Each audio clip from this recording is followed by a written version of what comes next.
Your excellency, प्रधानमंत्री जी, दोनों देशों के डेलीगेट्स, मीडिया के सभी साथी, नमस्कार। दोपहर दान जागरेब की इस ऐतिहासिक और मनमोहक धरती पर जिस उत्साह, आत्मीयता और स्नेह से मेरा स्वागत हुआ है, उसके लिए मैं प्रधानमंत्री जी और क्रोएशिया सरकार का हार्दिक आभार व्यक्त करता हूं। किसी भी भारतीय प्रधानमंत्री की क्रोएशिया की ये पहली यात्रा है और इसका सौभाग्य मुझे मिला है।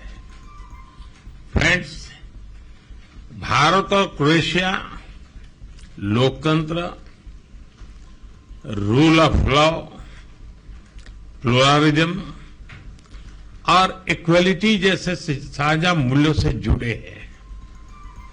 ये सुखद संयोग है कि पिछले वर्ष भारत के लोगों ने मुझे और क्रोएशिया के लोगों ने प्रधानमंत्री आंद्रे जी को लगातार तीसरी बार सेवा करने का अवसर दिया है।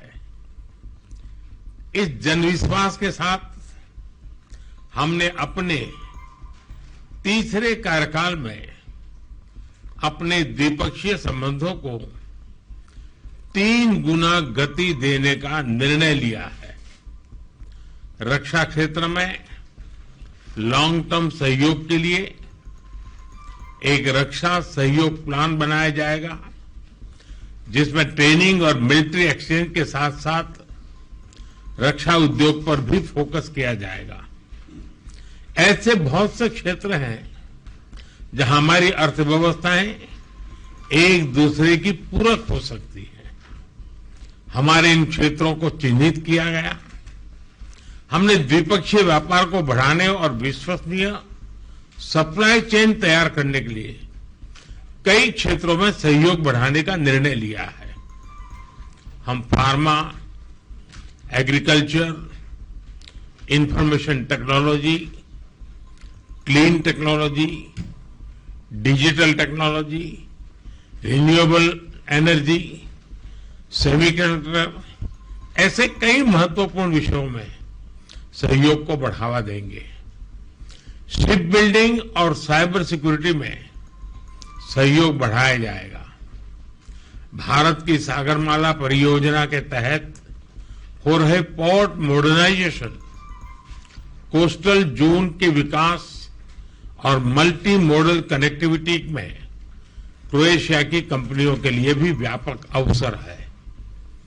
हमने अपने एकेडमिक इंस्टीट्यूशंस और सेंटर्स के बीच ज्वाइंट रिसर्च और कोलैबोरेशन पर बल दिया है।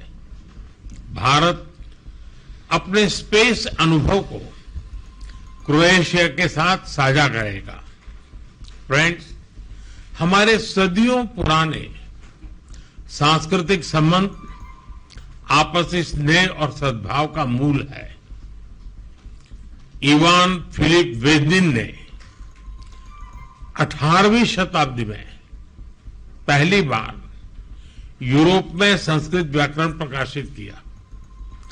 50 वर्षों से जागरेब यूनिवर्सिटी में इंडोलॉजी विभाग सक्रिय है।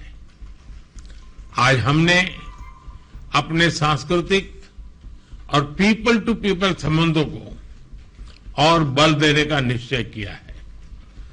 जागरेब यूनिवर्सिटी में हिंदी चेयर के एमओयू की अवधि 2030 तक बढ़ाई गई है। आने वाले 5 वर्षों के लिए कल्चरल एक्सचेंज प्रोग्राम तैयार किया गया है। लोगों के आवागमन को सरल बनाने के लिए मोबिलिटी एग्रीमेंट को जल्द पूर्ण किया जाएगा।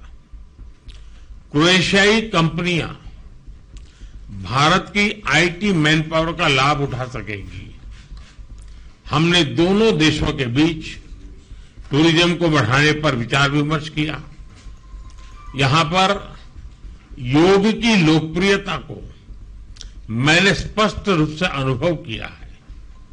21 जून को अंतर्राष्ट्रीय योग दिवस है और मुझे विश्वास है कि हमेशा की तरह क्रोएशिया के लोग इसे धूमधाम से मनाएंगे।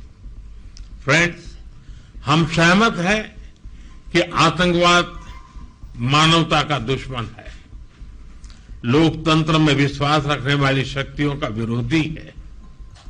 22 अप्रैल को भारत में हुए आतंकी हमले पर संवेदनाओं के लिए हम प्रधानमंत्री जी और क्रोएशिया सरकार के हार्दिक आभारी हैं। ऐसे कठिन समय में हमारे मित्र देशों का साथ हमारे लिए बहुत मूल्यवान था। हम दोनों सहमत हैं कि आज के वैश्विक वातावरण में भारत और यूरोप की साझेदारी बहुत महत्व रखती है। ईयू के साथ हमारी स्ट्रेटेजिक पार्टनरशिप को मजबूत करने में क्रोएशिया का समर्थन और सहयोग बहुत ही महत्वपूर्ण है। हम दोनों इस बात का समर्थन करते हैं कि यूरोप हो या एशिया, समस्याओं का समाधान रणभूमि से नहीं निकलता। डायलॉग और डिप्लोमेसी से ही वही एकमात्र रास्ता है। किसी भी देश की क्षेत्रीय अखंडता और संप्रभुता का सम्मान आवश्यक है। फ्रेंड्स, आज यहां बांसकी द्वारी में होना मेरे लिए एक विशेष पल है, जहां साक्सिनेस्की ने क्रोएशियन भाषा में अपना ऐतिहासिक भाषण दिया था। मुझे हिंदी में अपनी बात रखने में एक गर्व और सुकून का अनुभव हो रहा है। उन्होंने सही कहा था, भाषा एक पुल है और आज हम उसे मजबूती दे रहे हैं। एक बार फिर क्रोएशिया में हमारी आवाभगत के लिए प्रधानमंत्री जी का हार्दिक धन्यवाद करता हूं और प्रधानमंत्री जी मैं यह भी आशा करता हूं कि आप हमें भारत में जल्द से जल्द स्वागत करने का अवसर प्रदान करेंगे। आप सबका बहुत बहुत धन्यवाद।